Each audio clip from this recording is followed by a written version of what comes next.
तो शुरू किया जाए, ठीक है। तो आज हम लोग जो है बेसिक मैथ पढ़ रहे हैं, ठीक है। बेसिक मैथमेटिक्स में क्या है कि सबसे देखो, कोई भी बच्चा जो भी किसी भी मेडिकल की तैयारी कर रहा हो या IIT JEE की तैयारी कर रहा हो या किसी भी चीज़ की प्रिपरेशन कर रहा हो या मेडिकल की IIT JEE की तैयारी ना कर रहा, उसके बाद अगर वो क्लास 11th या 12th कर रहा है तो कुछ ऐसे कैलकुलेशन है आपके फिजिक्स में जो आपको बेसिक कैलकुलेशन आपको आनी ही आनी है। उसी कैलकुलेशन को हम लोग आज देखते हैं कि बेसिक चीज़ें ऐसी क्या हैं जो हम इसमें मैथ में देखेंगे, फिजिक्स में देखेंगे। अब यहाँ पे एक चीज़ है linear and quadratic equation. Linear and quadratic equation, linear equation सबसे पहले किसे कहते हैं और उसके बाद क्वाड्रेटिक इक्वेशन किसे कहते हैं। सबसे पहले तो हमें इसके बारे में समझना है कि लीनियर और क्वाड्रेटिक इक्वेशन किसे कहते हैं। देखो, जब बात आती है लीनियर इक्वेशन की तो लीनियर इक्वेशन में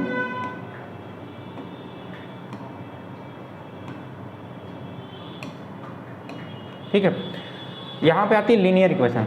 देखो लीनियर इक्वेशन, जब लीनियर इक्वेशन होती है तो लीनियर इक्वेशन का मतलब क्या होता है, उस पर पावर कितना होता है, एक होता है। पावर कितना होता है, एक होता है। ये क्या वाइट है क्या ये, इसमें जो पावर होता है, पावर कितना होता है, पावर अगर एक है, पावर कितना है, 1 है, तो उसको हम लोग लीनियर इक्वेशन समझते हैं। क्या समझते हैं, लीनियर इक्वेशन। अगर ये लिखा हुआ है ax + b = 0, तो यहाँ पे क्या मतलब, लीनियर इक्वेशन का मतलब है इसमें केवल एक वेरिएबल है और एक वेरिएबल होने की वजह से यहाँ पे लिखेंगे ax = b, उधर चला जाएगा तो आ जाएगा -b, तो x = आ जाएगा -b/ क्या आ जाएगा, a आ जाएगा, ठीक है। इसी चीज़ में लीनियर इक्वेशन में लीनियर इक्वेशन आता है 2 वेरिएबल। क्या आता है, लीनियर इक्वेशन 2 वेरिएबल। जब लीनियर इक्वेशन 2 वेरिएबल आता है तो क्लास हम लोग देखते हैं, जब इसमें आता है लीनियर इक्वेशन 2 वेरिएबल। अब लीनियर इक्वेशन 2 वेरिएबल आ रहा तो लीनियर इक्वेशन 2 वेरिएबल को फिर हम कैसे सॉल्व करेंगे। अभी जैसे लीनियर इक्वेशन अगर इसमें क्या था, एक ही वेरिएबल था, एक वेरिएबल का मतलब यहाँ पे x था और a भी हमारी जो थी वो कांस्टेंट वैल्यू थी। जब लीनियर इक्वेशन 2 वेरिएबल आएगा तो उसको हम कैसे सॉल्व करेंगे। देखो, लीनियर इक्वेशन 2 वेरिएबल का मतलब है, अगर यहाँ पे तुम्हारा है a1x + b1y + c1 = 0, 2 वेरिएबल है, ठीक है। अब यहाँ एक वेरिएबल है, यहाँ एक वेरिएबल, यहाँ a1 b1 और c1 ये सारी की वैल्यू क्या है, कांस्टेंट, कोई ना कोई डिजिट होगी, कोई ना कोई नंबर होगी। अब यहाँ पे 2 वेरिएबल के लिए हमें क्या चाहिए, 2 इक्वेशन चाहिए। कितने इक्वेशन चाहिए, 2 इक्वेशन चाहिए। तो ये हो जाएगा a2x + b2y + c2 = 0। इसका मतलब क्या है कि जब लीनियर इक्वेशन 2 वेरिएबल है तो इसके लिए, इसके सोल्यूशन के लिए हमें कम से कम कितने इक्वेशन चाहिए, 2 इक्वेशन चाहिए। बिना 2 इक्वेशन के हम लीनियर 2 वेरिएबल को हम कभी भी सॉल्व नहीं कर सकते। अब यहाँ पे हम एग्जांपल दे रहे हैं आप लोगों को, ठीक है। ये लिखा हुआ, मान लो लिखा हुआ है x + y - 3 = 0, ठीक है। और यहाँ पे लिखा हुआ है तुम्हारा, लिखा हुआ 3x - y + 6 निकालो, प्लस इसको क्या कर लो, 7 = कितना है, 0। अब हम ये कह रहे हैं कि यहाँ पे x और y की वैल्यू को हमें क्या करना है, पता करना है। एक इक्वेशन है x + y - 3 = कितना है, 0। दूसरा इक्वेशन है 3x - y + 7 = क्या है, 0। अब मान लो फिजिक्स में तुम्हारे कोई ऐसे 2 इक्वेशन बन रहे हैं, तो इस 2 इक्वेशन को सॉल्व करने के लिए, x और y की वैल्यू फाइंड करने के लिए हम इसको कैसे फाइंड करेंगे। अब लीनियर इक्वेशन जब 2 वेरिएबल आता है तो इसको सॉल्व करने के लिए तरीका तुम्हारे पास कितने हैं, 3 तरीके हैं। कितने तरीके हैं, 3 तरीके। एक तो पहला है सब्स्टिट्यूशन मेथड, एक पहला क्या है, एक है सब्स्टिट्यूशन मेथड, सब्स्टिट्यूशन मेथड, ठीक है, सब्स्टिट्यूशन मेथड। उसके बाद क्या है, cross multiplication method, multiplication method.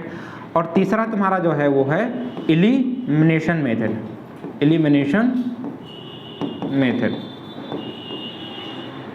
ठीक है।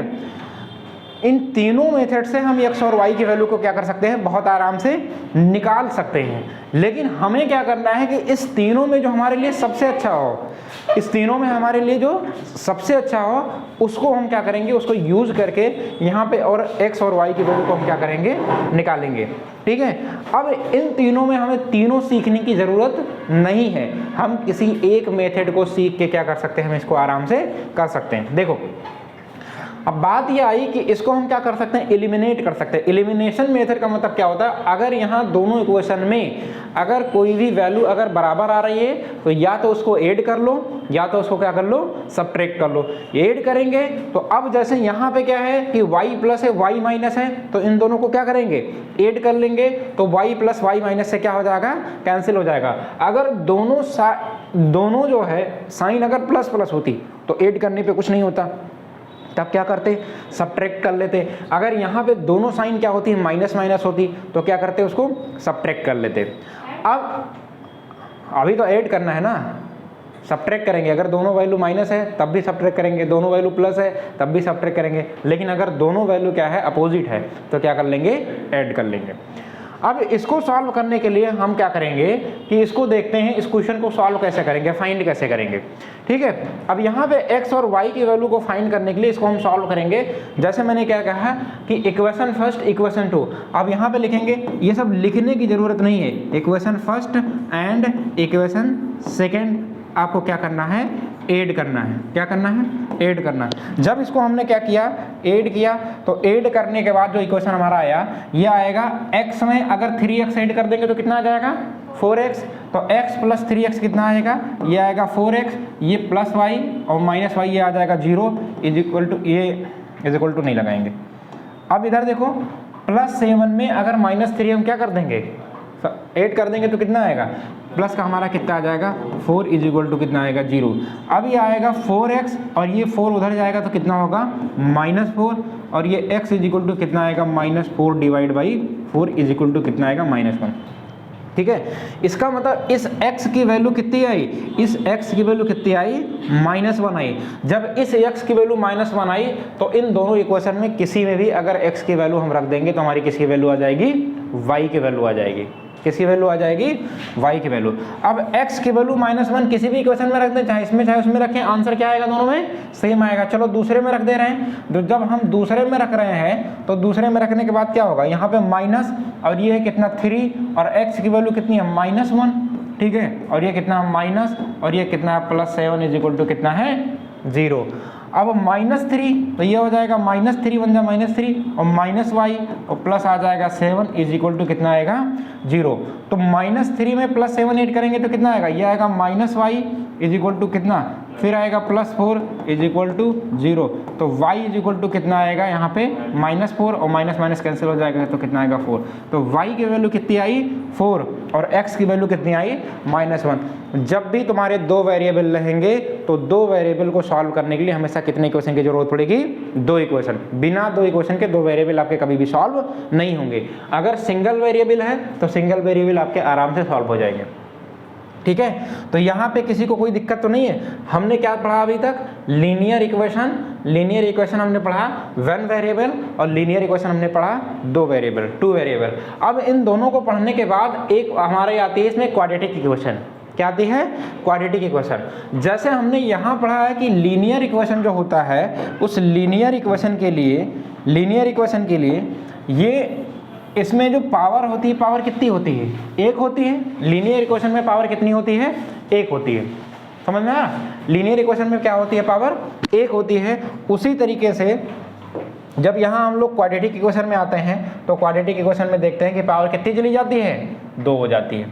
ठीक है, अब क्वाड्रेटिक इक्वेशन जब हम लोग देखेंगे, यहाँ पे हम लोग देखते हैं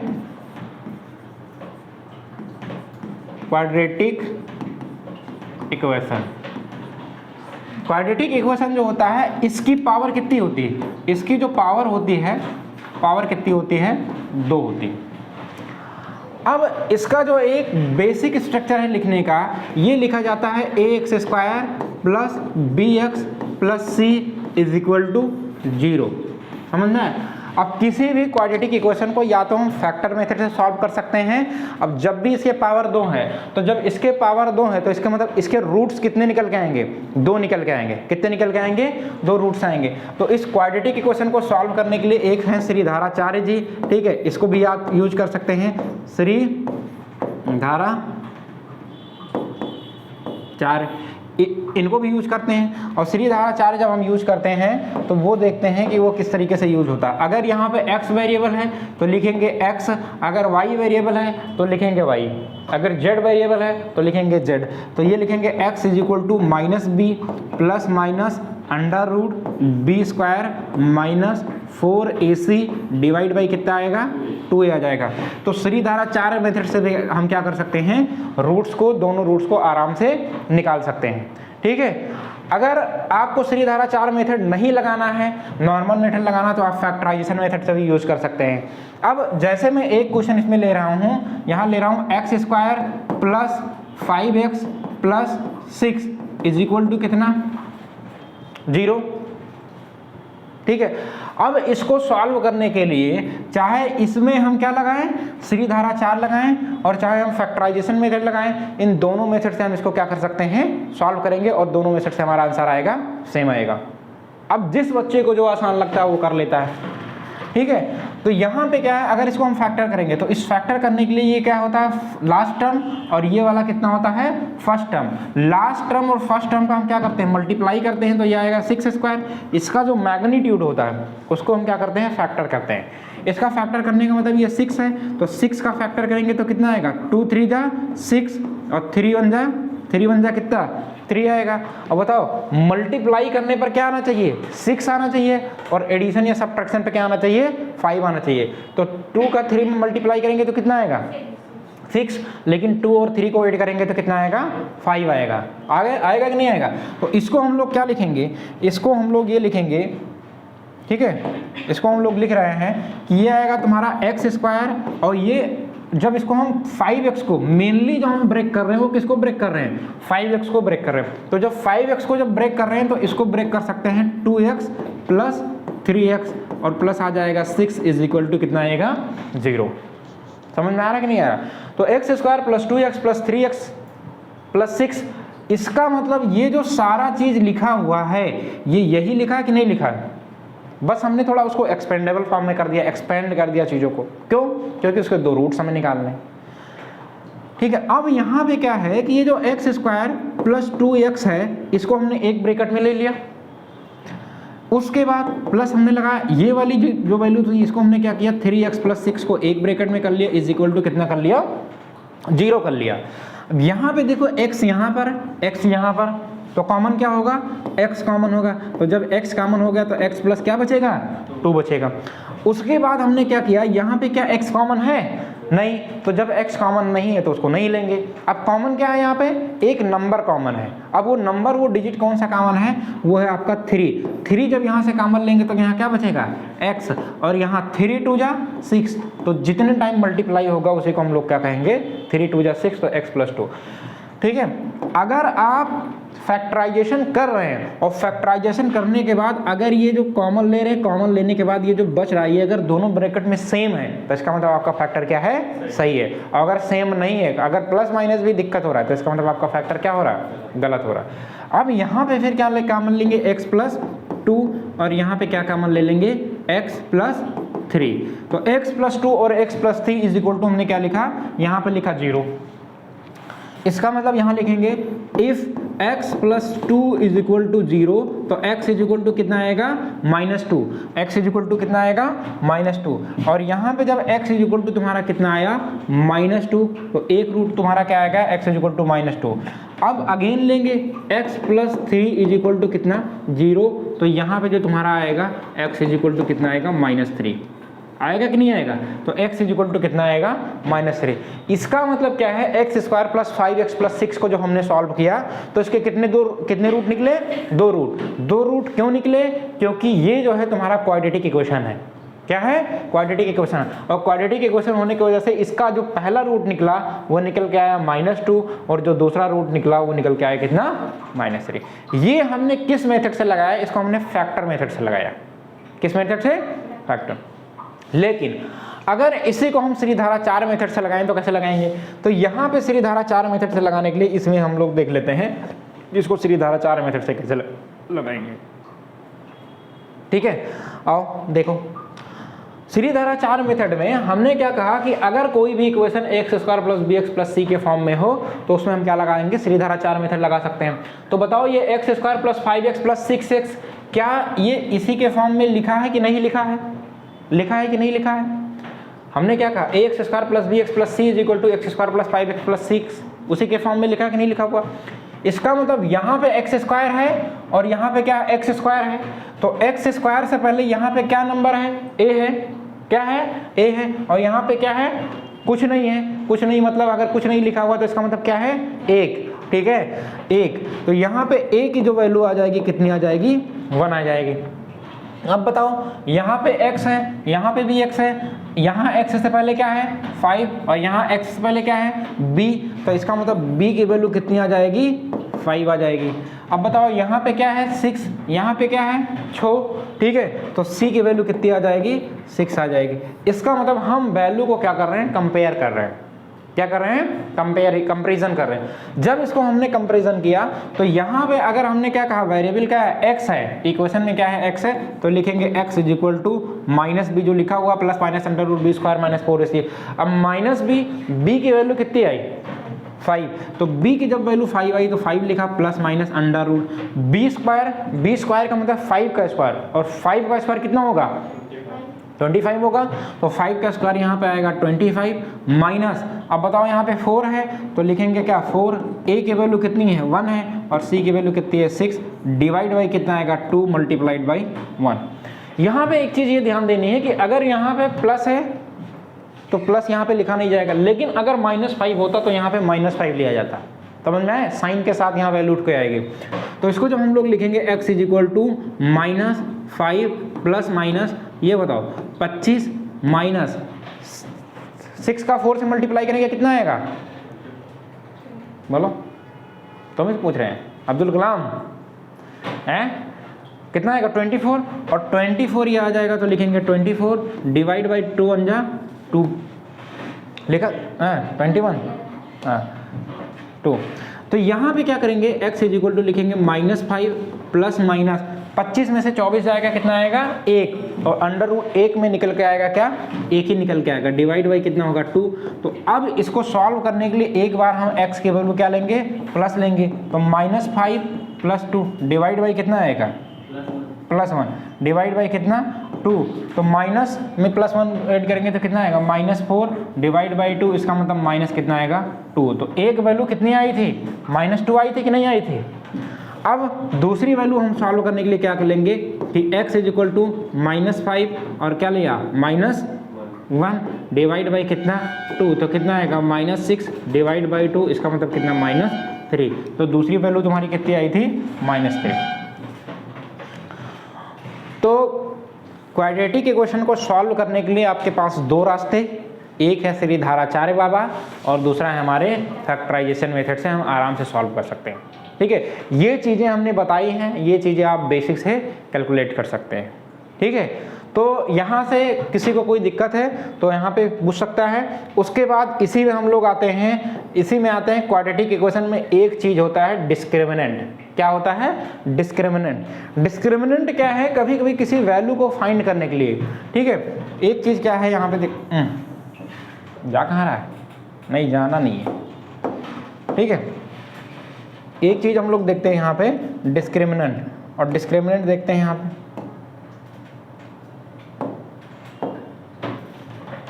देखो,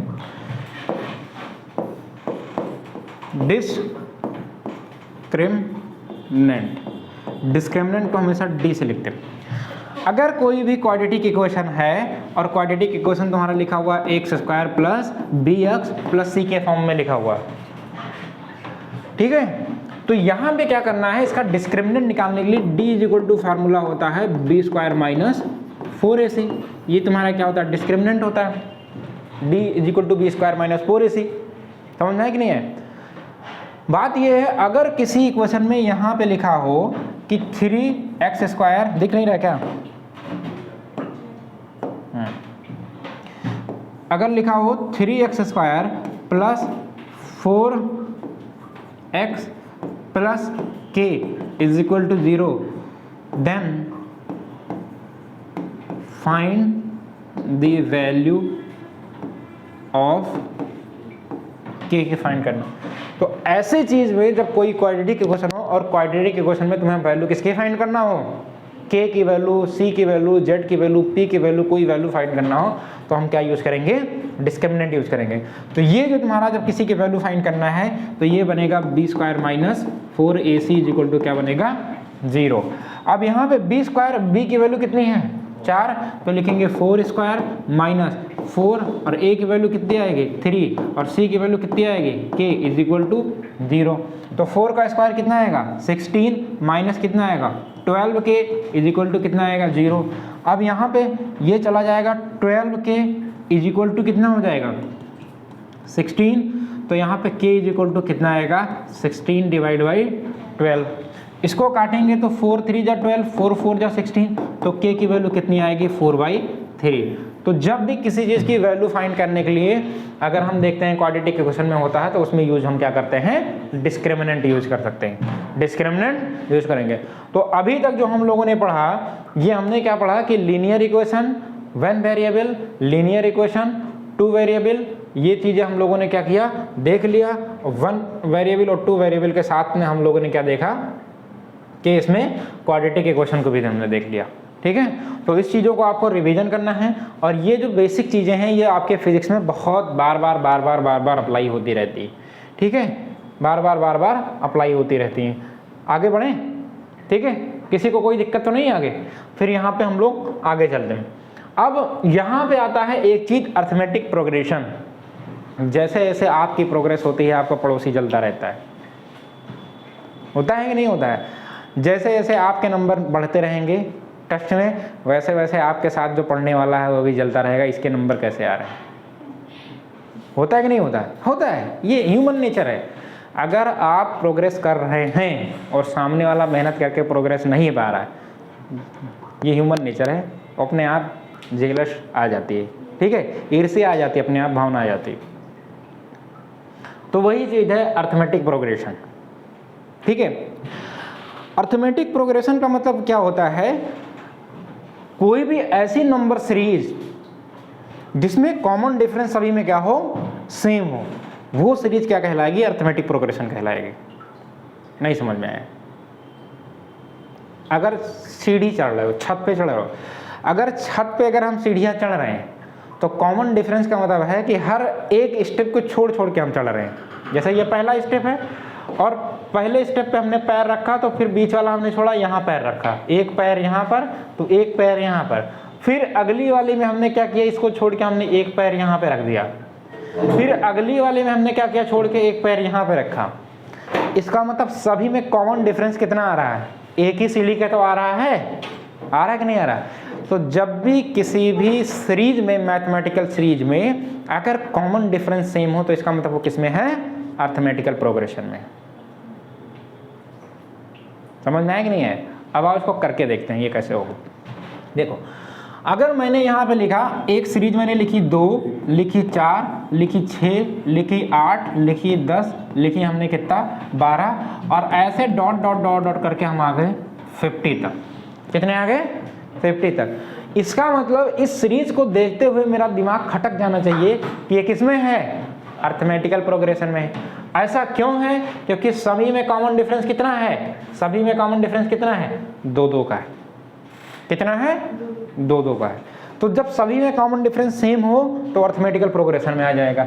अगर हमने कहा ये लिखो 5, लिखा है 10, लिखा है 15, लिखा है 25, लिखा है 35, लिखा है 45, लिखा है 100, तो ये बताओ एपी में है कि नहीं है,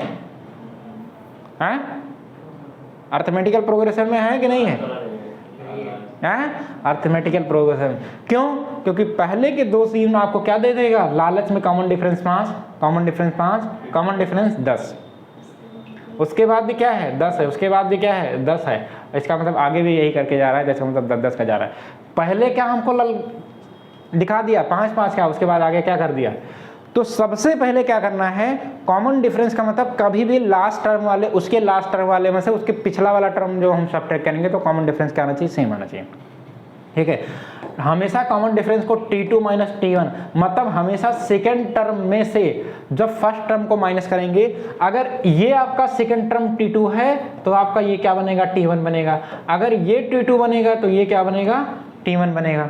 समझ में आया कि नहीं है? तो कॉमन डिफरेंस अगर सभी सीरीज में क्या है, सेम है, तो वो तुम्हारा क्या बनेगा, तुम्हारा AP सीरीज में बनेगा। तो इसका मतलब दूसरा आपका नहीं। अब अर्थमेटिकल प्रोग्रेशन में कुछ चीजें तुम्हारी यहां पर हैं, ठीक है, कुछ चीजें हैं उसको हम लोग देखते हैं।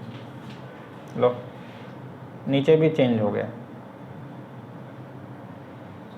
कोई बात नहीं। देखो देखो यहां पे अर्थमेटिकल प्रोग्रेशन में एक फार्मूला बनता है, A is equal to nth term जो होता है an इज इक्वल टू होता है a plus n minus 1 into D. अब ये कौन सी बला है, ये कौन सी बला है?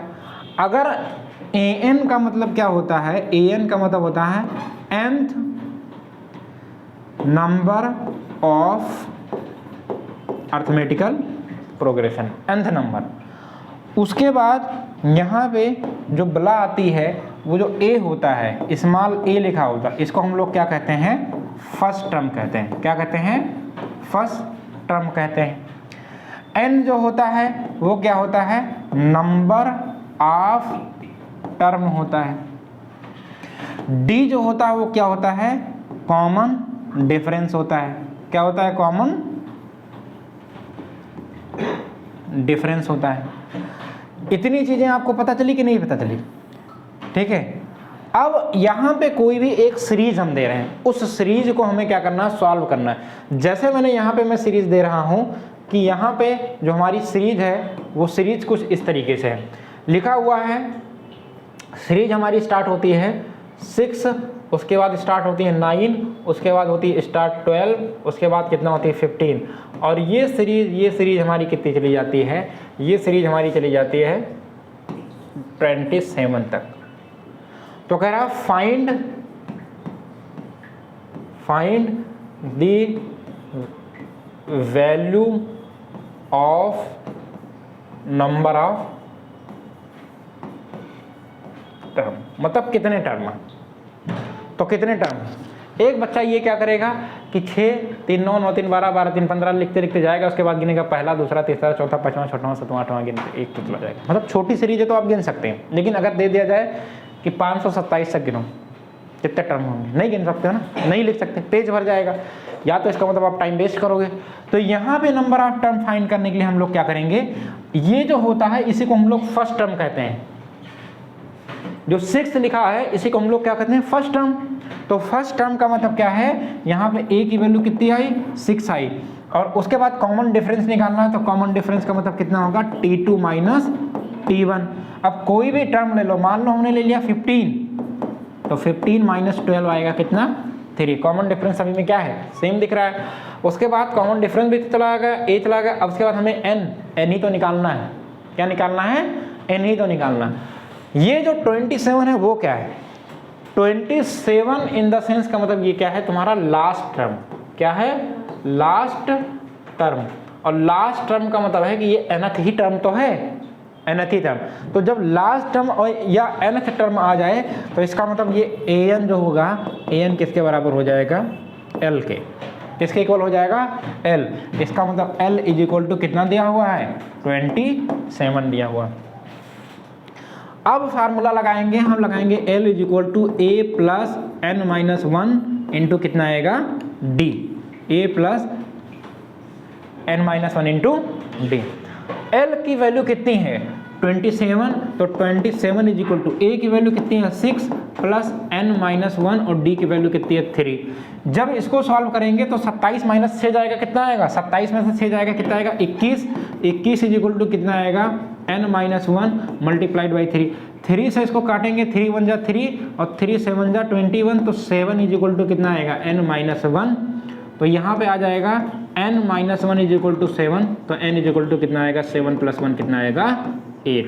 मतलब 6 से लेके 27 के बीच में जो 3 का गैप है, इसमें कॉमन डिफरेंस 3 होने की वजह से इसमें कितने टर्म होंगे, 8 टर्म होंगे। कितने टर्म होंगे, 8 टर्म होंगे। समझ में आ रहा है कि नहीं आ रहा है? तो इसमें नंबर ऑफ जो टर्म होंगे वो कितने होंगे, वो 8 टर्म होंगे। ठीक, क्लियर, किसी को कोई दिक्कत नहीं है? अब इसमें हम लोग आते हैं आगे, एक है एक्सपोनेंशियल सीरीज। क्या है? Exponential series.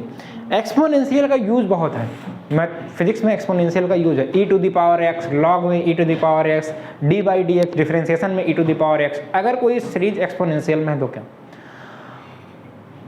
अगर कोई सीरीज एक्सपोनेंशियल में है तो इसका कुछ ऐसे आ जाएगा। अगर लिखा हुआ e⁻x तो e⁻x की वैल्यू यही होती है। अगर आ जाए e⁻−x तो e⁻−x की वैल्यू क्या होती है, यही होती है। इसको समझने से पहले हम क्या समझेंगे, फैक्टोरियल समझेंगे। क्या समझेंगे? फैक्टोरियल समझेंगे। इसको समझने से पहले सबसे पहले क्या समझेंगे, फैक्टोरियल। ठीक है, फैक्टोरियल।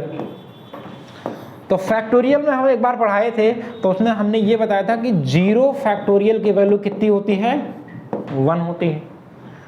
अगर फैक्टोरियल को हम लोग उल्टा आई से भी लिखते हैं, फैक्टोरियल को हम एल करके भी लिख सकते हैं, फैक्टोरियल ऐसे भी लिख सकते हैं एल करके, और उसके अंदर नंबर लगा देंगे तो ये फैक्टोरियल 1 पढ़ा जाएगा। फैक्टोरियल 1 की वैल्यू कितनी होती है, 1 होती है। फैक्टोरियल अगर 2 लिखा हुआ है तो इस 2 की वैल्यू क्या होती है कि मल्टीप्लाई डिक्रीजिंग ऑर्डर में, मल्टीप्लाई किसमें, डिक्रीजिंग ऑर्डर में। इसका मतलब 2 × 1 इज इक्वल टू कितना, 2। अगर यहीं पे लिखा हुआ फैक्टोरियल 3 तो इसका मतलब 3 × 2 × 1 इज इक्वल टू कितना, 6। समझ में आ रहा है कि नहीं आ रहा? अगर यही चीज लिखा हुआ है तुम्हारा फैक्टोरियल 5 तो फैक्टोरियल 5 का मतलब लिखा होगा 5 × 4 × 3 × 2 × 1 कितना आ जाएगा, 4 × 3 = 12, 2 × 24, 5 × 120, तो कितना आ जाएगा ये 120। तो इसका मतलब फैक्टोरियल सबको समझ में आ गया। ये क्या लिखा हुआ है नीचे, 1 फैक्टोरियल, 2 फैक्टोरियल, 3 फैक्टोरियल, यही तो लिखा हुआ है। ठीक है, अब चाहे तुम्हारा e⁻x की जब सीरीज होगी तो 1 + x/1 factorial, x² 2 factorial, x³ 2 factorial, 3 factorial. इसका मतलब जैसे जैसे आपका पावर इंक्रीज होता जाएगा वैसे डिवाइड में फैक्टोरियल भी आपका क्या हो जाएगा, बढ़ता चला जाएगा। जब e⁻+x की सीरीज होगी तब, लेकिन e⁻−x की जब सीरीज होगी तो इसमें पहली वैल्यू क्या है, माइनस, उसके बाद प्लस, उसके बाद माइनस, उसके बाद प्लस, उसके बाद माइनस, उसके बाद प्लस। ये सीरीज इस तरीके से कुछ चलती है, बाकी सब कुछ क्या होता है, सेम होता है। इन दोनों में e⁻x में और e⁻x में क्या डिफरेंस है, यही है। समझ में आए? अब यहाँ पे e की वैल्यू जो यहाँ पे जो एक्सपोनेंशियल e है, e को हम लोग कहते हैं एक्सपोनेंशियल। क्या कहते हैं, एक्सपोनेंशियल। और एक्सपोनेंशियल जो सीरीज होती है उसी को हम लोग क्या किससे लिख देते हैं, e⁻x से लिख देते हैं। तो इसका पूरा नाम है एक्सपोनेंशियल। समझ में आया कि नहीं है, एक्सपोनेंशियल। अब यहाँ पे इनफिनाइट नंबर ऑफ टर्म के लिए, nth टर्म के लिए, नंबर ऑफ n टर्म के लिए यहाँ पे e इज इक्वल टू क्या होता है, ln, इसी को हम लोग कहते हैं 1 + 1/n⁴n। फिर इसको सॉल्व करते हैं 1/1 + 1/1 factorial plus 1/2 factorial plus 1/3 factorial. अब देखो यहाँ पे क्या है, 1 है, तो 1/1 फैक्टोरियल और 1 फैक्टोरियल की वैल्यू कितनी हो जाएगी, 1। तो 1/1 कितना आएगा, 1 ही तो आएगा। 2 फैक्टोरियल की वैल्यू कितनी, 2, तो ये आ जाएगा 1/2। देखो 1/3 फैक्टोरियल, और 3 फैक्टोरियल की वैल्यू कितनी आ जाएगी, 3 फैक्टोरियल की वैल्यू कितनी हो जाएगी, 6। तो ये सीरीज को जब हमने सॉल्व किया तो ये जो एक्सपोनेंशियल e की जो वैल्यू आई 2.718। ठीक है, तो ये वैल्यू तुम्हें याद करके रखना है, ये एक्सपोनेंशियल e की वैल्यू जो होती है 2.718। ठीक, अब इसी में हम लोग आगे आते हैं, इसी में आते हैं एक्सपोनेंशियल के बाद जब आता है तो इसी में आता है एक लॉग। क्या आता है, लॉग। और लॉग के मैं 4-5 क्वेश्चन भी लेके आए हैं, इस क्वेश्चन को भी थोड़ा लगाना है। ठीक है, देखो लॉग क्या होता है, लॉग जो होता है जब किसी भी नंबर को जब हम पावर के फॉर्म में डिनोट करते हैं, और उसके बाद देखो यहाँ पे for a positive real number a, real number क्या है a, and a rational number m। ठीक है, m we have a to the power m is equal to क्या है b। तो इसको क्या लिखेंगे a to the power m is equal to b। मान लो हमने लिखा 2 का पावर 3, तो 2 का पावर 3 का मतलब 8, तो चाहे 2 का पावर 3 लिखें और चाहे 8 लिखें, दोनों क्या है सेम है कि नहीं सेम, समझ में है कि नहीं है। अब इसी को जब हम दूसरे फॉर्म में लिखेंगे, एक्सप्रेस करेंगे, ठीक है, लॉग के फॉर्म में, किसके फॉर्म में, लॉग के फॉर्म में, log of b to the base a is m। तो यहाँ पे देखो बनेगा, इसी को अगर लॉग के फॉर्म में लिखेंगे तो ये जो तुम्हारा लिखा हुआ है a to the power m is equal to b, अब यही तुम्हारा a जो है ये log का क्या बन जाता है, बेस बन जाता है। तो अगर इसको log के फॉर्म में लिखेंगे तो लिखेंगे log a to the power a log b base a, base को थोड़ा नीचे ले लेते हैं, ये लिखा जाएगा log b base a is equal to m, ठीक है। अब अगर इसी को हम log के फॉर्म में लिखें यहाँ पे ये, तो क्या देखो इक्वल आ रहा है कि नहीं आ रहा। अगर यहाँ पे लिखेंगे तो log क्या लिखेंगे, log 8 और बेस 2 इज इक्वल टू 3। अगर इसको सॉल्व कर रहे हैं तो इसको सॉल्व करने के बाद अगर ये क्या आ रहा है 3 आ रहा है, तो इसका मतलब क्या है, सही है। बताओ 8 को क्या लिख सकते हैं, 8 को लिख सकते हैं 2 का पावर 3, लिख सकते हैं कि नहीं लिख सकते हैं। तो इसको लिखेंगे log 8 को लिखेंगे 2 का पावर कितना लिखेंगे 3, डिवाइड करें, नीचे बेस कितना 2 इज इक्वल टू कितना आएगा 3।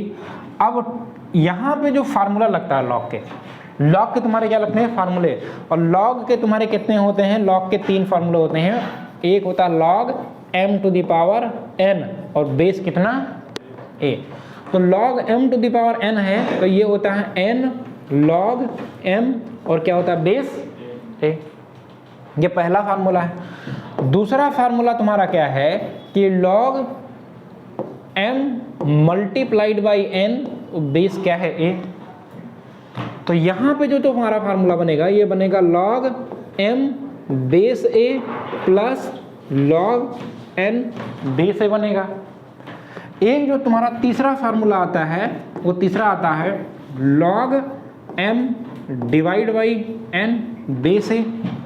तो ये जो तुम्हारा बनेगा log m base a minus log n base a। बताओ इसमें से इन तीनों में कौन सा ऐसा फार्मूला है जो यहाँ पे लग रहा है, बताओ कौन सा फार्मूला ऐसा है जो लग रहा है, फर्स्ट ही लग रहा है ना। तो यहाँ पे m to the power n जब था तो ये पावर कहाँ चला गया, आगे, कहाँ चला गया आगे। जब ये पावर आगे चला गया तो यहाँ क्या बचेगा m बेस a, तो ये पावर ऊपर आगे जाएगा तो ये क्या बनेगा, ये बचेगा, ये होगा 3 और ये आएगा log 2 base 2 is equal to कितना आएगा 3, आएगा कि नहीं आएगा।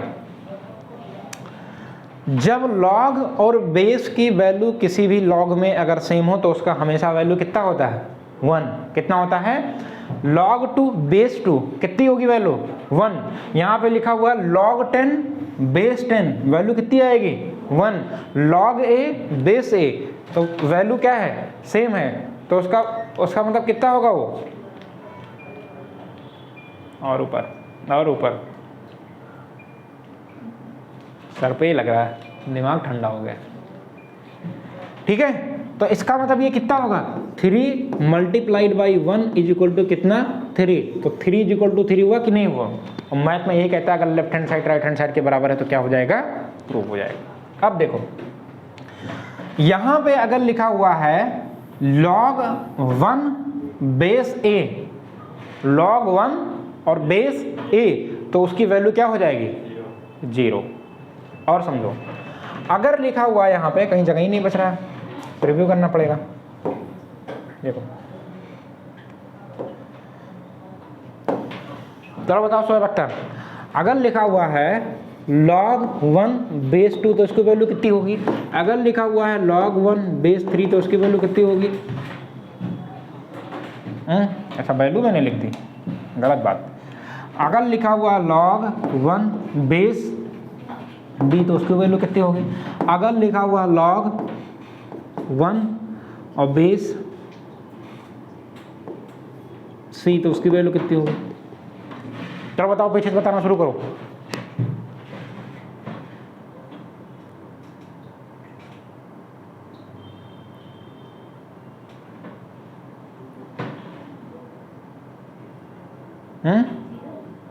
सबकी जीरो होगी। क्या होगी? सबकी जीरो होगी। समझ में आया कि नहीं आया? सबकी क्या होगी?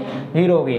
अब यहाँ पे अगर लिखा हुआ देखो, जैसे मैंने क्या कहा, यहाँ पे देखो, अगर लिखा हुआ log a base a value कितनी 1, अगर लिखा हुआ log 2 बेस 2 उसकी वैल्यू कितनी 1, अगर लिखा हुआ है log 3 बेस 3 उसकी वैल्यू कितनी 1, अगर लिखा हुआ है log m बेस m तो उसकी वैल्यू कितनी 1। समझ में आ रहा कि नहीं आ रहा? तो अगर log और बेस दोनों का क्या हो, सेम हो, तो क्या हो जाएगा 1। और log 2 बेस 10 की वैल्यू तुम्हें रखनी पड़ेगी कि 0.693 होता है, log 10 बेस e की वैल्यू होती है 2.303 होती है। तो कुछ वैल्यू जैसे होंगे वो याद करनी पड़ेगी, या कभी कभी एग्जामिनर क्या होता है, अच्छा होता है, या कभी कभी क्वेश्चन में ये वैल्यूज दे दिए जाते हैं, ये आप नहीं याद करेंगे। जैसे कभी कभी ग्रेविटी की वैल्यू 9.8 दे दी करती है, कैपिटल जी की वैल्यू दे दिया करती है, ठीक है। तो वैसे बहुत मुश्किल है कि दिया करे, लेकिन देते नहीं है, ठीक है, क्लियर। अब इसमें जो पहला क्वेश्चन है, इस पहले क्वेश्चन को सॉल्व करो सब लोग। पहले क्वेश्चन को क्या करेंगे, सॉल्व करेंगे। अब पहले क्वेश्चन को सॉल्व करेंगे, हम थोड़ा इसको ऊपर करते हैं। Express 5 to the power 3 is equal to 125 in the logarithm form। इसको log के फॉर्म में लिखना हो तो कैसे लिखेंगे बताओ। इसको अगर हम log के फॉर्म में हमें लिखना हो तो हम कैसे लिखेंगे, दिख रहा है? हाँ? log 125 बेस 5, log 125 बेस 5 बराबर कितना? नहीं, बहुत अच्छा। तो बस यही तो चाहिए। लिखेंगे, लिखा हुआ है 5 का पावर, पहला क्वेश्चन जो है ये लिखा हुआ 5 का पावर 3 इज इक्वल टू कितना 125। इसका मतलब 5 का पावर 3 का मतलब 5 की मल्टीप्लाई कितने बार, 3 बार। 5 का 5 में मल्टीप्लाई करेंगे कितना 25, और 25 का फिर 5 में करेंगे कितना हो जाएगा 125। इसका मतलब 125 बराबर 125। अब इसको लॉग के फॉर्म में लिखना हो, अभी मैंने बताया a to the power m is equal to क्या लिखा हुआ था b, यही तो लिखा था। अब जब इसको log के फॉर्म में लिखा तो क्या आया log b base a is equal to m है। बताओ ये क्या है, 5 क्या है a है, 3 क्या है m है, 125 क्या है b है, तो वही तो बता रहा है ये।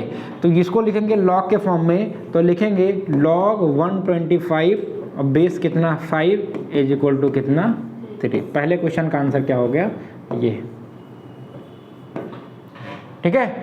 चलो दूसरे क्वेश्चन का आंसर बताओ। Express the log 1 base 10 is equal to 0 in the exponential form में। एक्सपोनेंशियल फॉर्म में लिखना है, एक्सपोनेंशियल फॉर्म में, पावर के फॉर्म में लिखना। कैसे लिखोगे हो, शोएब कैसे लिखेंगे? दूसरा क्वेश्चन हमसे यही तो कह रहा है कि हम यही तो लिखे हुए हैं। क्या लिखे हुए हैं? लिखा हुआ है log 10 हाँ log 1 base 10 is equal to 0। अब अगर इसी को उल्टा कर रहे हैं, log हटाएंगे तो ये क्या है m है, ये क्या है m है, ये क्या है 1 है, ये क्या है b, तो इसी का उल्टा कर दो। तो ये वाला उसी का उल्टा करोगे तो ये आएगा बेस 10 का पावर कितना 0 इज इक्वल टू कितना आएगा 1। और सबको पता है पहाड़ का पावर अगर 0 हो तो उसकी वैल्यू कितनी होती है 1। हाथी का पावर अगर 0 हो तो उसकी वैल्यू कितनी होती है 1। घोड़े का पावर अगर 0 हो तो उसका मतलब एक ही घोड़ा, ठीक है। ऐसे 10 का पावर 0 का मतलब कितना 1, 2 का पावर 0 का मतलब कितना 1, 3 का पावर 0 का मतलब कितना 1, तो 10 का पावर 0 का मतलब लिखा है कि नहीं लिखा है। तो ये होगा दूसरे क्वेश्चन का आंसर, ठीक है। अब बताओ तीसरा क्या आएगा। तीसरा लिखा find the value, find the log of 32 to the base 4। Base 4 करके उसकी लॉग की वैल्यू फाइंड करना है।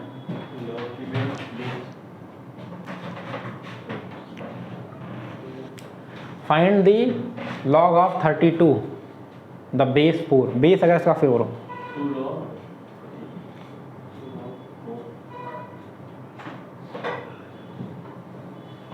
बताओ।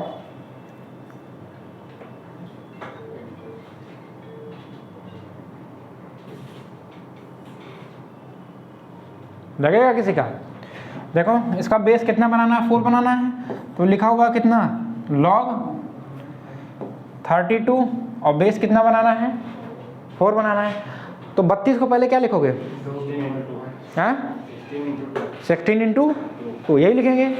अब इसको log के फॉर्म में, अगर तुम्हें 16 इंटू 2 इसको करोगे तो 16 इंटू 2 करने का मतलब क्या है, इसको लिखोगे log 16 गुणे 2, 16 दूना 32 होता है। अब बताओ 16 मल्टीप्लाइड बाई 2 है तो यहाँ कहाँ गया, ये गया, ये फार्मूला लगेगा log m मल्टीप्लाई n, तो कितना आएगा आएगा log 16 base 4 plus log 2 base 4।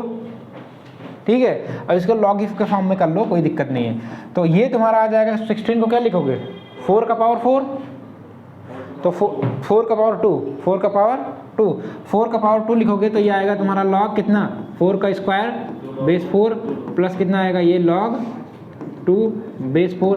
तो ये कितना आएगा, इस पावर कहाँ आएगा आगे आएगा, तो ये आएगा 2 log 4 बेस 4 प्लस कितना आएगा log 2 बेस 4। इसको कहे, इसको चाहे 1 कर लो क्योंकि log 4 बेस 4 की वैल्यू कितनी आएगी 1, तो 2 प्लस log 2 बेस 4। समझ में आए, ये आंसर हो गया। या इसको log ही log के फॉर्म में रहना है तो वही आंसर छोड़ सकते हो। ठीक है, यहाँ लिखा हुआ find x if log x minus 7 base 5 is equal to 1, निकाल सकते हो।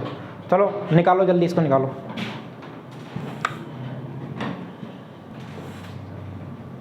कहाँ चला गया? चौथा नंबर देखते हैं, फाइंड इफ x लिखा हुआ log x minus 7 base 5 is equal to 1। कहाँ चला गया?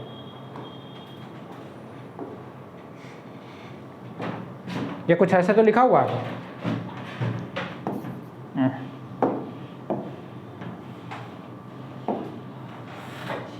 सब तो नहीं डिलीट हो गया। क्या था log x minus 7 base 5 is equal to 1, यही तो लिखा था।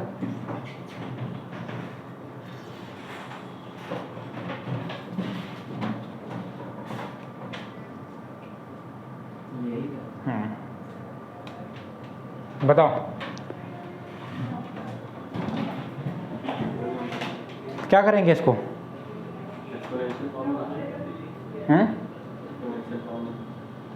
एक्सपोनेंशियल। जब तुम्हारा लिखा रहता है 5 का power 1 is equal to x minus 7, वही तो लिखा है। अरे अभी मैंने बताया a to the power m को b लिख लो या इसी को लिख लो, सेम चीज़ है। b ब्यास base a is equal to m, ये दोनों चीज़ सेम ही तो लिखा हुआ। क्या लिखा हुआ? सेम लिखा हुआ। तो अब इसको यही चीज़ तो लिख सकते हैं। तो क्या आएगा, 5 का पावर 1 का मतलब कितना 5, और ये कितना आएगा x माइनस 7 का मतलब x माइनस 7, तो इधर चला जाएगा तो 7 5 12, तो x का कितना हो जाएगा। एक तरीका और है इसको लगाने के लिए, बताओ क्या? ये है log x माइनस 7 और बेस 5। ये कब 1 आया होगा? जब log और बेस दोनों क्या हो, सेम हो। तो आएगा log 5 बेस 5, ये log से पूरा log वाला कट जाएगा, तो x माइनस 7 ये बेस वो सब कट जाएगा उसके साथ, तो x इज इक्वल टू कितना आएगा। ठीक है, तो दोनों में से कोई भी जो समझ में आए वो लगा सकते हो। इसी में क्या है कि एक क्वेश्चन और है तुम्हारा, if log m base a is equal to n express the a to the power n minus 1 in the term of a और n। ठीक है, तो वही तो लिखा हुआ क्या जो अभी तक बताते आए। कौन सा है ये? 5वां नंबर है, लिखा हुआ है log m base a is equal to n। अब उसको एक्सप्रेस किस फॉर्म में करना है? एक्सप्रेस करना है a to the power n minus 1, a to the power n minus 1 के टर्म में। तो इसको एक्सप्रेस जो करना है हमें a to the power n minus 1 के टर्म में। तो चाहे ये लगा लो और चाहे जो अभी बताया वो लगा लो, दोनों में से लगाओगे क्या आएगा, सेम ही आएगा। तो ये जब लॉग हटाओगे तो ये क्या आएगा, a to the power n is equal to क्या आएगा, m। अब तुम्हें a to the power n minus 1 term लगाना है, क्या करोगे हो मिस्टर, बताओ क्या करोगे। A to the power n का मतलब है यहाँ पे भी a से डिवाइड कर दो, यहाँ से भी a से डिवाइड कर दो। तो ये जो ऊपर जाएगा, ये ऊपर जाएगा तो कितना आएगा, a to the power n minus 1 is equal to कितना आएगा, m बाई 1। ठीक है, तो यही तो हमसे कह रहा था, हमसे यही तो कह रहा था, a to the power n in the term of am। ठीक है, तो ये तुम्हारा हो गया a to the power n। अगला क्वेश्चन है, यहाँ पे लिखा prove that 2 log 15 divide by 18 minus log 25 divide by 162 plus log 14 divide by 9 is equal to log 2। ये तुम लोगों के होमवर्क के लिए है। इसको प्रूव करना है कि क्या left hand side right hand side के इक्वल है। अगर left hand side right hand side के इक्वल है तो इसका मतलब क्या है, तुम्हारा सही है। इसको लगाने के लिए तुम्हारे ये फार्मूले यही फार्मूले कॉफ़ी हैं तीनों का। ठीक है, बाकी तो सब चाय हैं। ठीक, अब हम लोग आगे आते हैं, एंगल क्या पढ़ते हैं, टाइम कितना हो गया, अभी तो बहुत टाइम। ऐसा तो नहीं बोर हो रहे तुम लोग मैथ पढ़ते पढ़ते। ये क्या है, एंगल है। एंगल में सबको पता है कि 1 डिग्री में कितने मिनट होते हैं, इतनी जल्दी सब घुस जाता है दिमाग में, तो यहाँ तो नहीं ना बैठा। हाँ, 1 डिग्री में कितने होते हैं, 60 मिनट होते हैं। अब वो सही कह रहा है, 1 मिनट में कितने सेकंड होते हैं, 60 सेकंड होते हैं। ये सब थोड़ा याद करना पड़ेगा। ठीक है, अब आता है एंगल को रेडियन में कन्वर्ट करना और रेडियन को एंगल में कन्वर्ट करने के लिए। अब देखो यहाँ पे लिखा हुआ है, जब ये सर्किल है, अब अगर कोई सर्कुलर चीज़ है, यहाँ पे सेंटर है, अगर यहाँ से पूरा एक 360 घूम रहे हैं तो 360 डिग्री घूम रहे हैं, इसका मतलब हम क्या घूम रहे हैं, इसको लिख सकते हैं 2 पाई। पाई का मतलब कितना होता है, 180 डिग्री होता है। तो 2 pi radian is equal to हमने कितना घूमा, 360 डिग्री घूमा कि नहीं घूमा। तो इसका मतलब आएगा pi radian is equal to 360 divide by 2। इसका मतलब हमने कितना घूमा, 180 डिग्री घूमा। समझ में आया कि नहीं आया। तो 1 radian is equal to, radian को RD से लिखते हैं, 1 रेडियन इज इक्वल टू कितना हो जाएगा, 180 डिवाइड बाई पाई। ठीक है, इसका मतलब क्या है कि डिग्री, ठीक है, इसका मतलब क्या है, अगर रेडियन को तुम्हें डिग्री में मल्टीप्लाई करना है तो क्या करोगे, अगर मान लो लिखा हुआ है डिग्री से रेडियन, एक चीज़ होता है कि अगर डिग्री है तो डिग्री से तुम्हें किस में जाना है, रेडियन में। और एक चीज़ आता है रेडियन है तो रेडियन से किस में आना है, डिग्री में आना है। तो ये कितना लिखा हो, मान लो 1 radian is equal to 180 divide by pi. अगर यहीं पे लिखा होता 10 रेडियन इज इक्वल टू, तो कितना आ जाता,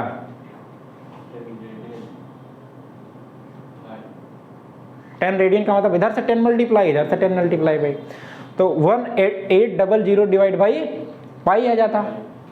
समझ में आया कि नहीं आया। तो डिग्री को अगर रेडियन में कन्वर्ट करना है तो 180 डिवाइड बाई पाई से क्या करेंगे, मल्टीप्लाई करेंगे। ठीक है, लेकिन अगर रेडियन को अगर डिग्री में, लेकिन अगर डिग्री से अगर रेडियन में हमें जाना है तो क्या करेंगे, ठीक है, डिग्री टू रेडियन, तो उसमें सीधा पलट जाएगा, ये पाई बाई कितना हो जाएगा, 180 डिग्री हो जाएगा। समझ में आया कि नहीं आया। तो ये 2 कन्वर्जन, ये बहुत बार पूछे जाते हैं। उसके बाद ये पता होना चाहिए कि 1 रेडियन में 57 डिग्री 16 मिनट होते हैं। ठीक है, और या ऐसे कह सकते हैं pi radian is equal to 180 degree होते हैं। अब यहाँ पे एक चीज़ आता है, अगर ये तुम्हारा सेंटर है तो सेंटर से ये तुम्हारी क्या होती है, रेडियस क्या होती है, और ये जो एंगल बनता है उसी को हम लोग कहते हैं ये जो डिस्टेंस होती है इसको हम लोग माइनर आर्क बोलते हैं कि मेजर आर्क बोलते हैं? माइनर बोलते हैं ना। ये हमारी वाली होती है माइनर आर्क, ये क्या होती है, माइनर आर्क। और ये जो आउटर वाला होता है इसको हम लोग बोलते हैं मेजर आर्क। क्या बोलते हैं, मेजर। मेजर जहाँ जहाँ आएगा, मेजर मतलब बड़ा बड़ा, और माइनर मतलब क्या होता है, छोटा छोटा। ठीक है, तो यहाँ पे रिलेशन आता है एंगल इज इक्वल टू क्या होता है, एंगल इज इक्वल टू होता है आर्क अपॉन कितना हो जाएगा, रेडियस। आर्क अपॉन कितना हो जाएगा, रेडियस। ठीक है, तो ये याद रखना है, थीटा इज इक्वल टू क्या हो जाएगा, क्योंकि आर्क को हम लोग एल से लिखते हैं और रेडियस को हम लोग आर से लिखते हैं, और एंगल को theta is equal to L by R. ठीक है, तो ये हमारा यहाँ से हमने देखा। उसके बाद इसी में आता है ट्रिग्नोमेट्रिक फंक्शन, आगे आता है ट्रिग्नोमेट्रिक फंक्शन। अभी कल वो एक दो क्वेश्चन था, वो टी माइनस करके बता रहा था। ये सब यहाँ सीखना है। अब इसको कैसे सीखेंगे, ट्रिग्नोमेट्रिक जो फंक्शन होते हैं वो ट्रिग्नोमेट्रिक हमारे फंक्शन कितने होते हैं, 6 फंक्शन होते हैं। कितने होते हैं, 6। हाँ, 6 फंक्शन होते हैं। अब 6 फंक्शन में 6 फंक्शन में ये हमारा सबसे पहला आता है क्या, साइन। क्या आता है, साइन। दूसरा क्या आता है हमारा, कॉस। और तीसरा हमारा क्या आता है, टैन आता है। ठीक है, साइन का इन्वर्सली प्रोपोर्शनल क्या होता है, कोसेक हो जाता है। ठीक है, क्या होता है, कोसेक हो जाता है। ठीक है, और कॉस का इन्वर्सली प्रोपोर्शनल जो हो जाता है वो क्या हो जाता है, सेक हो जाता है। और टैन का इन्वर्सली प्रोपोर्शनल जो होता है वो हमारा क्या होता है, कॉट होता है। समझ में आया कि नहीं है? तो इसको कुछ इस तरीके से लिख सकते हैं, साइन थीटा का इन्वर्सली प्रोपोर्शनल क्या हो जाएगा, 1 अपॉन क्या लिख सकते हैं, इन्वर्सली प्रोपोर्शनल लिख सकते हैं 1 अपॉन कोसेक थीटा। ठीक है, इन्वर्सली लिख लो या इक्वल लिख लो, उससे कोई दिक्कत। कोसेक का अगर हम लिखेंगे तो कॉस थीटा की क्या हो जाएगा, 1 अपॉन क्या हो जाएगा, सेक थीटा। कहीं पे भी अगर 1 अपॉन सेक थीटा लिखा हुआ तो उसको हम क्या लिख सकते हैं, कॉस थीटा लिख सकते हैं। टैन थीटा अगर कहीं लिखा हुआ तो इसको हम क्या लिखेंगे, 1 अपॉन कॉट थीटा लिखेंगे। कॉसेक लिखा हुआ है तो इसका मतलब हम सब साइन को कॉसेक लिख सकते हैं, तो कॉसेक को क्या लिखेंगे, साइन नहीं लिखेंगे, साइन ही तो लिखेंगे, साइन थीटा। सेक को हम कॉस लिख सकते हैं, तो यहाँ पे सेक थीटा को हम क्या लिखेंगे, 1 upon cos theta. Cot theta को हम क्या लिखेंगे, 1 अपॉन टैन थीटा। ठीक है, अब कहीं कहीं अगर लिखा हुआ है sine theta upon cos theta तो इसको हम लोग क्या लिखेंगे, टैन थीटा लिखेंगे।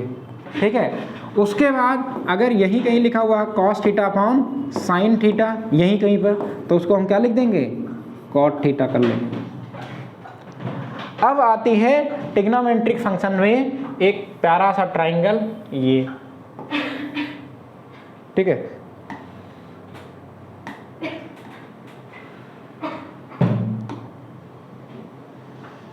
शेप किस दिन काम आएगा, हैं? आज ही तो काम आएगा।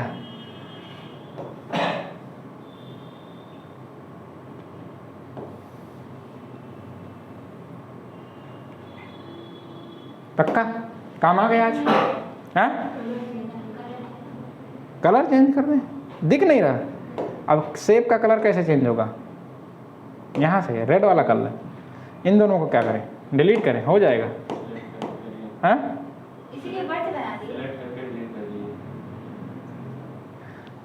क्या बात कर रही था ना, लंबा लगाना गया।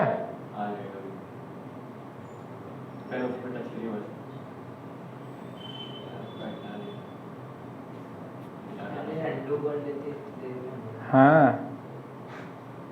तब से क्यों नहीं बताया था?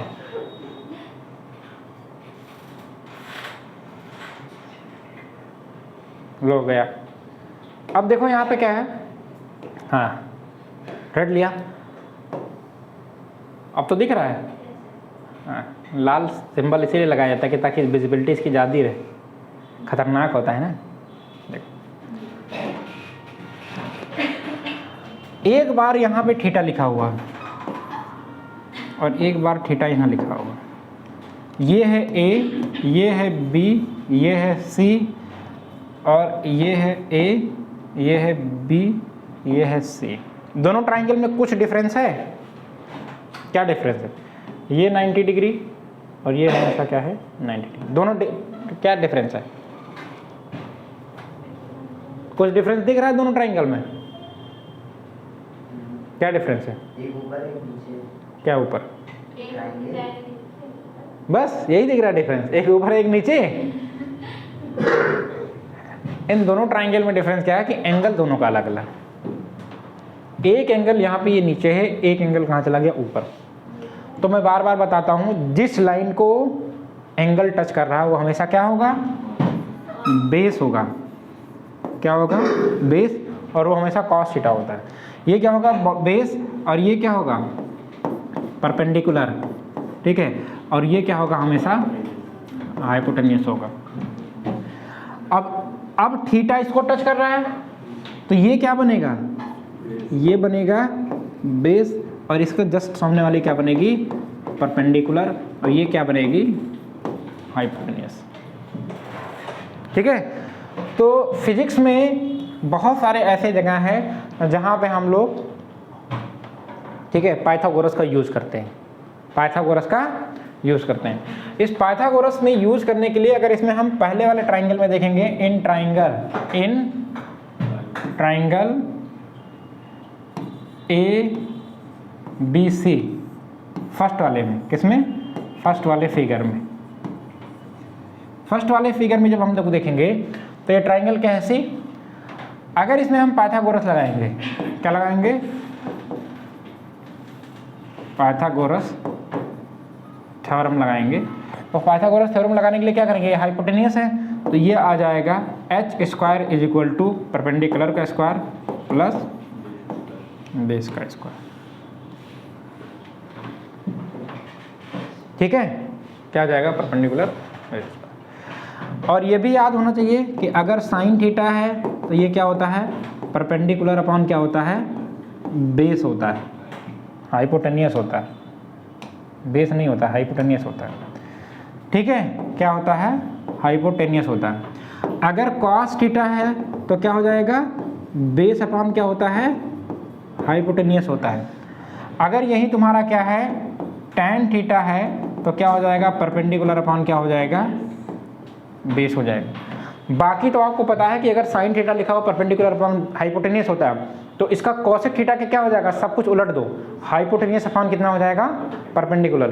ठीक है। कॉस थीटा है बेस अपॉन हाइपोटेन्यूस है तो सेक थीटा कितना हो जाएगा? हाइपोटेन्यूस अपॉन क्या हो जाएगा? बेस हो जाएगा। लेकिन ये tan theta perpendicular upon base है तो टैन का उल्टा क्या होता है? कॉस कॉट होता है। तो ये क्या हो जाएगा? बेस अपॉन क्या हो जाएगा? हाइपोटेन्यूस। बेस अपॉन क्या हो जाएगा? परपेंडिकुलर हो जाएगा। ठीक है। इसी में हम लोग आगे आते हैं। अच्छा ये आ गया, बहुत आगे चले आए। इसी में हम लोग आगे आते हैं, इसमें पेज ऐड कर लेते हैं। जब इसमें आते हैं तो ट्रिग्नोमेट्रिक आइडेंटिटीज देखते हैं। ठीक है। आइडेंटिटीज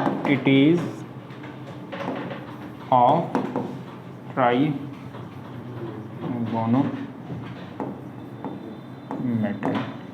इसके 3 आइडेंटिटीज बहुत फेमस है। ठीक है। 3 आइडेंटिटीज। एक है, ये याद रखना है, sine square theta plus cos square theta is equal to 1। ये बेसिक है। अब इसी एक आइडेंटिटी से हम 2 और बना सकते हैं। अगर साइन स्क्वायर को यहाँ रोक लिया तो साइन स्क्वायर थीटा को यहाँ रोक लिया तो इसका मतलब 1 माइनस कॉस स्क्वायर। कहीं भी 1 माइनस कॉस स्क्वायर थीटा हमने लिखा देख लिया और चप से उठा के हम साइन स्क्वायर थीटा वहाँ पे क्या रख सकते हैं? रख सकते हैं। रख सकते हैं कि नहीं रख सकते हैं? तो यहाँ पे sine square theta is equal to 1 minus cos square theta भी हम क्या कर सकते हैं? रख सकते हैं। अब क्या करेंगे? अगर कहीं कॉस स्क्वायर थीटा अगर हमें ज़रूरत पड़े तो इसको क्या लिखेंगे? 1, और साइन स्क्वायर थीटा इधर चला जाएगा तो 1 माइनस कितना आ जाएगा? Sign square theta. बताओ ये काला ये क्या? अगर कहीं लिखा हुआ कितना? 1 माइनस साइन स्क्वायर थीटा, तो ज़रूरत जहाँ पड़ेगी हम वहाँ पे कॉस रख सकते हैं कि नहीं रख सकते हैं? तो ये पहली आइडेंटिटी थी, और पहली आइडेंटिटी के 2 और थे।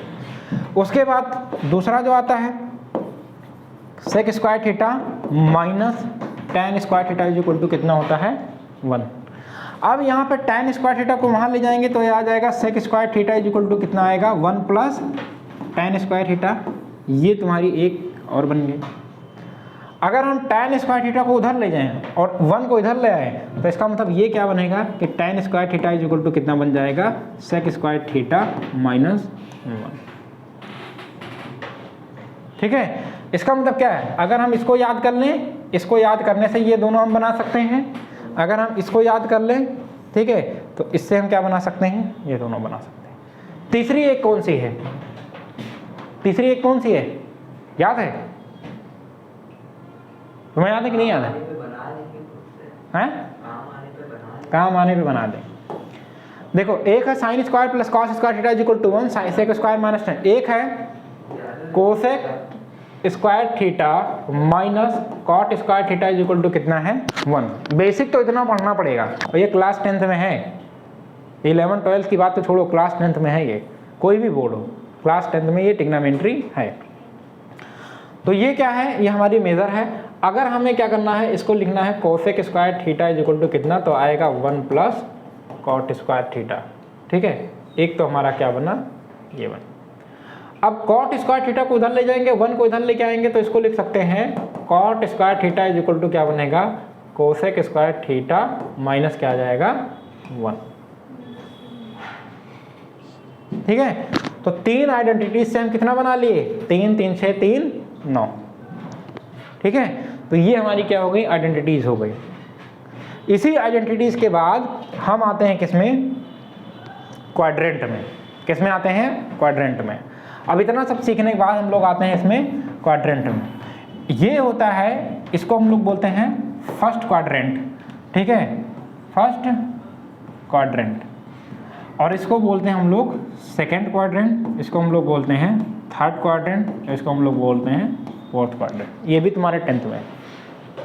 ठीक है, इसमें ट्रिग्नोमेट्रिक फंक्शन हम लोग कितने पढ़े अभी तक, 6 ही तो पढ़े हैं। तो ट्रिग्नोमेट्रिक जितने भी फंक्शन होते हैं 6 के 6, इसमें आल क्या होता है, पॉजिटिव होता है। इसमें ट्रिग्नोमेट्रिक फंक्शन खाली साइन, और साइन का भाई क्या है, कोसेक, ये पॉजिटिव होता है। ये क्या होता है, पॉजिटिव होता है। बाकी सब के सब क्या होते हैं। तीसरे में क्या होता है कि tan, और tan का भाई क्या होता है, कॉट, ये पॉजिटिव होता है। बाकी सारे के सारे क्या होते हैं, नेगेटिव होते हैं। चौथे क्वाड्रेंट में होता है कॉस, और कॉस का भाई क्या होता है, सेक, ये दोनों पॉजिटिव होते हैं। बाकी सारे के सारे क्या होते हैं, नेगेटिव होते हैं। अब बात ये है, अगर लिखा हुआ है sine 90 minus theta is equal to क्या हो जाएगा, तो क्या लिखेंगे, कॉस थीटा। अब याद ये रखना है कि अगर 90 में मल्टीप्लाई ऑड नंबर है, क्या है, ऑड नंबर, और अगर 90 में मल्टीप्लाई क्या है, इवन नंबर है।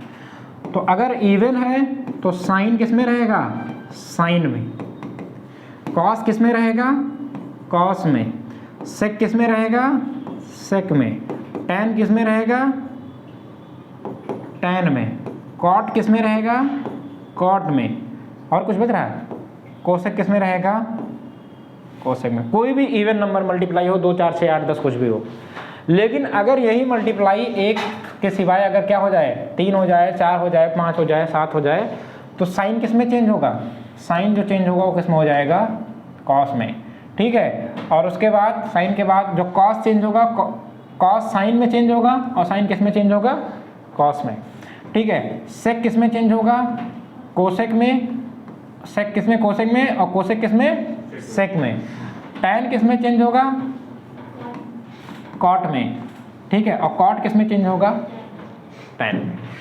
ठीक है, तो अभी मैं पूछ रहा हूँ sine 90 minus theta, 90 minus theta, 90 का मतलब कितना हो गया, 90 मल्टीप्लाइड बाई 1 मतलब 90, और क्या आएगा, 1 है तो ऑड है, तो साइन किस में चेंज हो गया, कॉस में। और दूसरे क्वाड्रेंट में कॉस क्या है, साइन, सॉरी साइन क्या है दूसरे में, साइन ही तो है ना ये आगे, तो साइन दूसरे क्वाड्रेंट में क्या है, प्लस है। जब साइन दूसरे क्वाड्रेंट में क्या है, प्लस है, तो यहाँ पे क्या लगा, प्लस कॉस लगा वो। चलो बताओ, कुछ चीज़ें मैं बता रहा हूँ। अगर लिखा हुआ है कॉस 90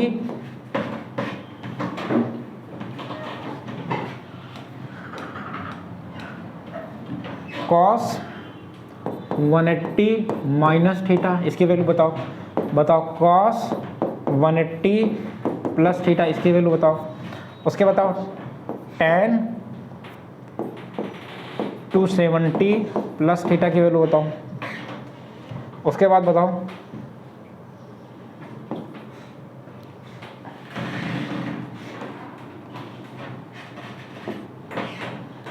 बताओ sec 2 पाई प्लस थीटा की वैल्यू बताओ। बताओ जल्दी जल्दी, बताए किसी को, कैसे करोगे?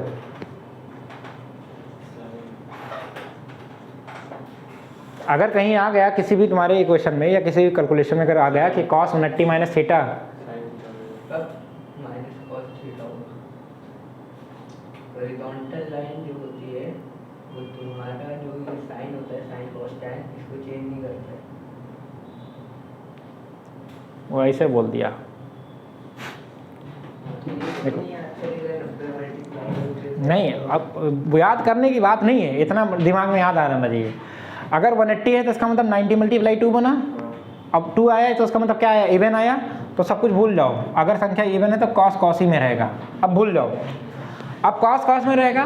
पहले बताओ 180 माइनस थीटा, मतलब 180 में से अगर थीटा माइनस करेंगे तो पहले क्वाड्रेंट में रहेंगे, दूसरे में रहेंगे। पहला पार करके दूसरे में तो रहेंगे, दूसरे में तो जाएंगे। जब दूसरे में जाएंगे तो दूसरे में कॉस क्या है, नेगेटिव है, तो लगा दिया माइनस कॉस, बात खत्म। ठीक है।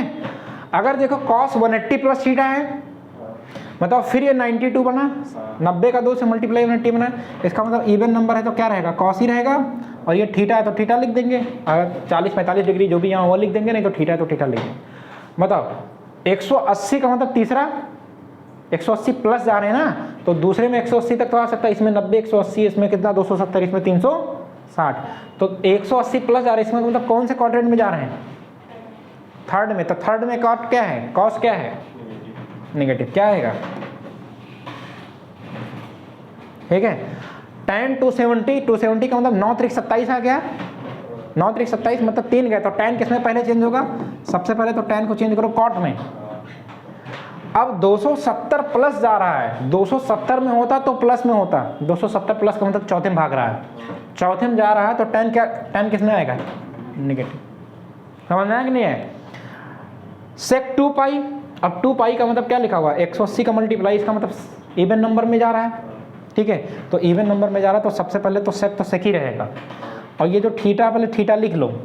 अब आएंगे उसमें किसमें, 180 प्लस थीटा, 180 का मतलब 5वें क्वाड्रेंट में जा रहे हैं, और 5वें में चले गए, इसका मतलब सब क्या है, प्लस है, तो सब प्लस है तो इसका मतलब क्या आ जाएगा, प्लस sec थीटा आ जाएगा, ठीक है। तो यहाँ तक अगर किसी को कोई दिक्कत हो तो यहीं तक आज हम रखते हैं, क्योंकि हमें लगता है कि तुम लोग ज़्यादा एग्जॉस्ट हुए हो, क्योंकि मैथमेटिक्स एक ऐसा क्वेश्चन है कि ये बेसिक चीज़ें हैं और बेसिक इसमें करना है। अगर किसी बच्चे को नहीं समझ में आ रहा है तो वाकई बाद में भी मिल लेगा, ठीक है। तो यहीं तक हम लोग क्या करते हैं, फिनिश करते हैं, ठीक है। अभी बहुत कुछ था करने को, तो बहुत कुछ था, अभी ये सब लाया था, थोड़ा इधर भी है, कल कराएंगे, एक ही दिन में नहीं करा देंगे, ठीक है। इतना समझ में आया कि नहीं है। अगर अभी तक जितना मैंने पढ़ाया अगर किसी को दिक्कत है तो पूछ सकते हैं। बंद कर दो।